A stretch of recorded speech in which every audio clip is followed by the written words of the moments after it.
Beda tak kenal. Coba buka baju. Buka bajunya.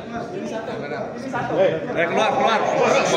Bang, pelan. Ayo buka bajunya tuh. Pelan. Nggak usah teriak. Jangan teriak. Ayo keluar. Nah.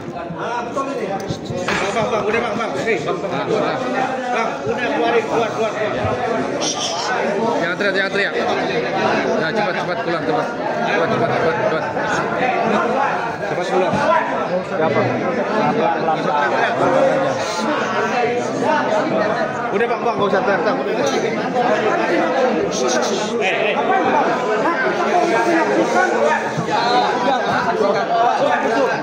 Oh, kita ngapain? Kita menyusup ngapain? Apa yang kita menyusup? Sambil Saya bawa apa yang abang? Iya. Terus apa hubungannya sama bapak? Mohon maaf ya, Bu. Kita kan nggak gali sidang. Kenapa harus kita dikeluarkan? Kenapa harus kita dikeluarkan?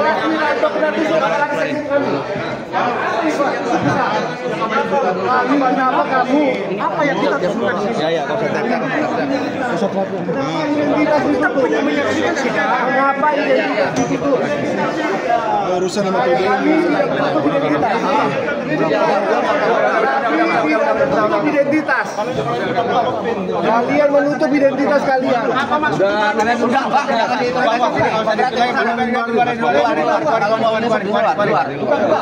Ini deh, hei. Satgas. Jauh.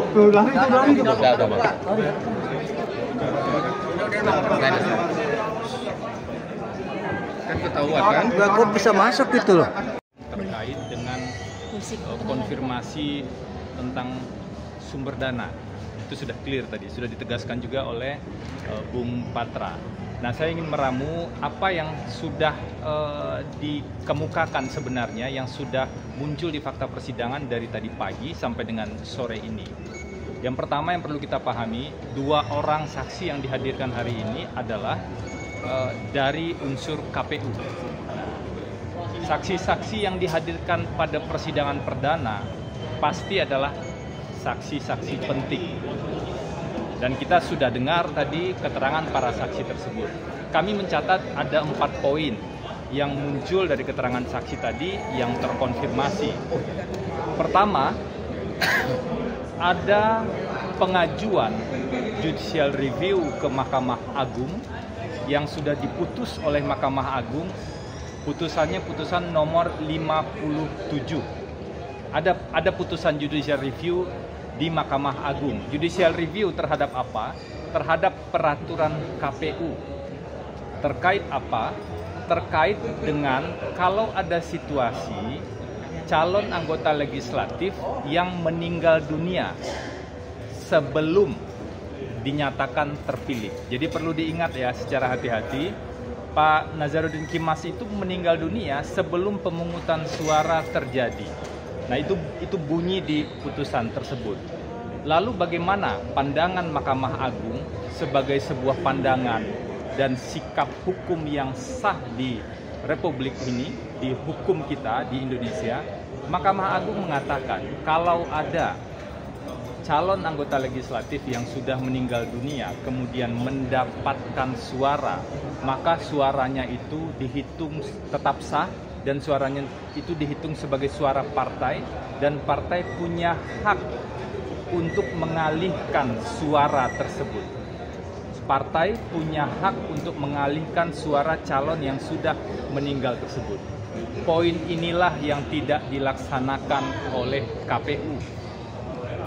KPU justru terkesan mengesampingkan putusan Mahkamah Agung.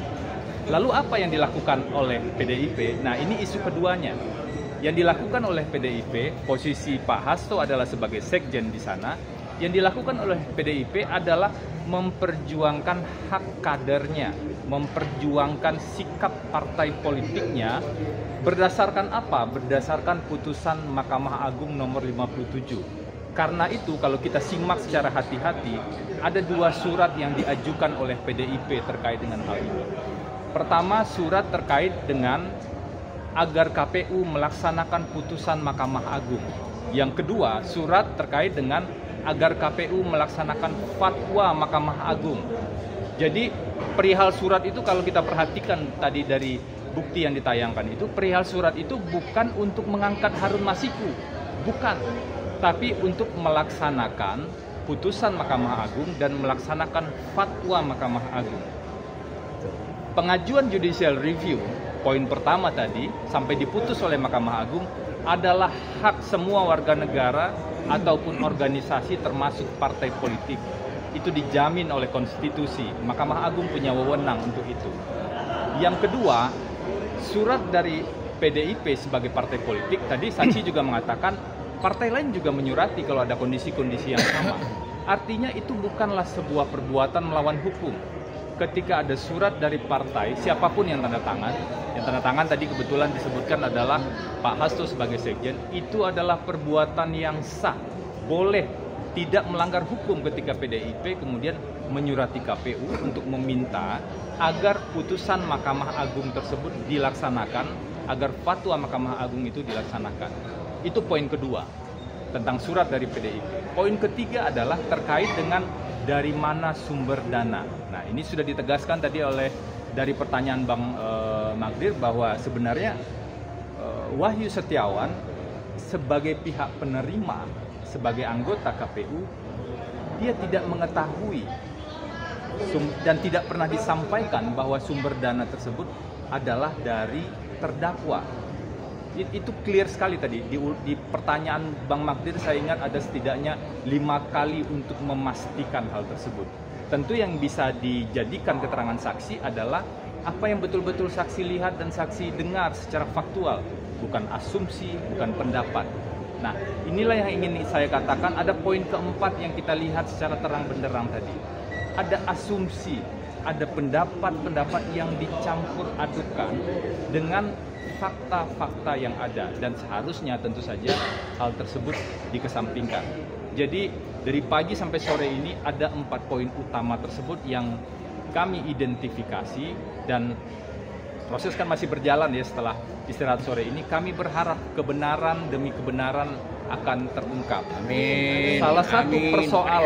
Salah satu persoalan dalam perkara ini menurut kami adalah selain pencampuran antara fakta dengan asumsi tadi, persoalan lain yang juga mendasar adalah mencampur adukan antara proses pertama dan kedua tadi, judicial review dan juga putusan surat PDIP ke KPU sebagai sebuah tindakan yang sah, dicampur adukan dengan peristiwa pemberian uang dan penerimaan uang oleh anggota KPU. Ini yang tampaknya berupaya dicampur adukan, padahal ini adalah dua hal yang terpisah, terkonfirmasi dari sidang dari pagi sampai dengan sore ini. Jadi mungkin itu dulu yang bisa kami update 4 poin tadi.